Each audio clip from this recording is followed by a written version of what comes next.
बसंत पंचमी कब है? 2 या 3 फरवरी। जाने डेट। सरस्वती पूजा में किन चीजों की आवश्यकता होती है? हिंदू मान्यता के अनुसार बसंत पंचमी के दिन ही मां सरस्वती का जन्म हुआ था।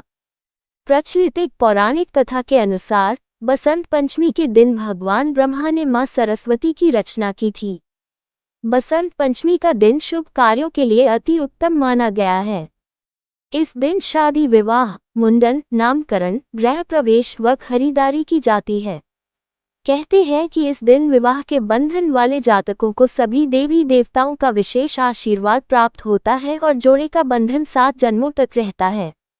मान्यता है कि बसंत पंचमी के दिन भगवान शिव और माता पार्वती का तिलकोत्सव हुआ था, इसलिए ये दिन शादी के लिए काफी शुभ माना गया है। हिंदू मान्यता के अनुसार बसंत पंचमी के दिन ही मां सरस्वती का जन्म हुआ था। प्रचलित एक पौराणिक कथा के अनुसार बसंत पंचमी के दिन भगवान ब्रह्मा ने मां सरस्वती की रचना की थी। ब्रह्मा जी ने एक ऐसी देवी की संरचना की जिनके 4 हाथ थे। एक हाथ में वीणा, दूसरे हाथ में पुस्तक, तीसरे हाथ में माला और चौथा हाथ वर मुद्रा में था। ब्रह्मा जी ने मां सरस्वती को वीणा बजाने के लिए कहा, जिसके बाद संसार की सभी चीजों में स्वर आ गया। यही कारण है कि उन्होंने सरस्वती मां को वाणी की देवी नाम दिया। बसंत पंचमी के दिन मां सरस्वती की विधि विधान से पूजा की जाती है। बसंत पंचमी कब है? बसंत पंचमी को लेकर इस साल असमंजस की स्थिति है। इस साल पंचमी तिथि 2 फरवरी को सुबह 9:14 से शुरू हो रही है, जो 3 फरवरी को 6:52 तक रहेगी। उदया तिथि के अनुसार बसंत पंचमी 3 फरवरी को मनाई जाएगी। देश के कुछ हिस्सों में 2 फरवरी को तो कुछ हिस्सों में 3 फरवरी को बसंत पंचमी मनाई जाएगी। बसंत पंचमी का दिन मां सरस्वती को समर्पित है। मां सरस्वती की पूजा में शामिल करें ये चीजें।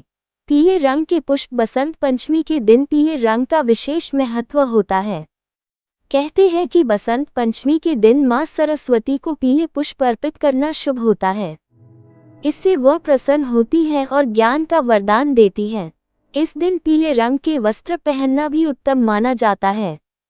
पेन, कॉपी, किताब। बसंत पंचमी के दिन मां सरस्वती की पूजा में पेन, कॉपी, किताब आदि को शामिल करना चाहिए।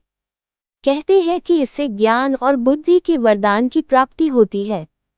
पीले रंग की मिठाई का भोग। मां सरस्वती की पूजा विधि विधान से करने के बाद उन्हें पीले रंग की मिठाई का भोग लगाना चाहिए। ऐसे में मां सरस्वती को बेसन का लड्डू या बूंदी अर्पित की जा सकती है। मां सरस्वती को प्रसन्न करने के लिए खीर या मालपुए का भोग लगाया जा सकता है।